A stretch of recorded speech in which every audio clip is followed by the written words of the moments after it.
কেউ যদি 10 বার সূরা ইখলাস বা কুল হুয়াল্লাহ সূরা পাঠ করে, কয়বার? 10 বার, রাতে দিনে যে কোনো সময় 10 বার যদি কুল হুয়াল্লাহ সূরা পাঠ করে, আল্লাহ নবী সাল্লাল্লাহু আলাইহি সাল্লামের হাদিসে ওয়াদা রয়েছে আল্লাহ তাআলা ওই ব্যক্তির জন্য জান্নাতে একটা বিশাল প্রাসাদ নির্মাণ করবেন।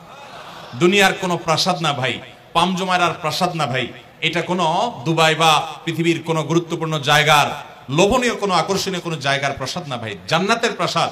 দুনিয়ার প্রাসাদ রেখে চলে যেতে হবে, জান্নাতের প্রাসাদ যে একবার পেয়ে যাবে অনন্ত অসীমকাল পর্যন্ত আর তার সেখান থেকে বের হতে হবে না, তার থেকে ছুটবে না। আল্লাহ আমাদের সবাইকে ফজিলত অর্জন করার তৌফিক দান করুন, বলুন আমিন। তাহলে সূরা ইখলাস 10 বার মাঝে মধ্যে পড়তে যদি আমরা চেষ্টা করি, পুরা সূরাটা একবার পড়তে 1 মিনিট সময় কিন্তু লাগে না।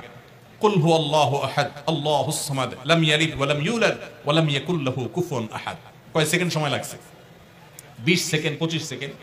আপনি চাইলে 1 মিনিটে 3 বার কুল হুয়াল্লাহ সূরা পড়তে পারেন, তার মানে 1 মিনিটে পুরো কোরআন খতম দেওয়ার সওয়াব আপনি লাভ করতে পারেন।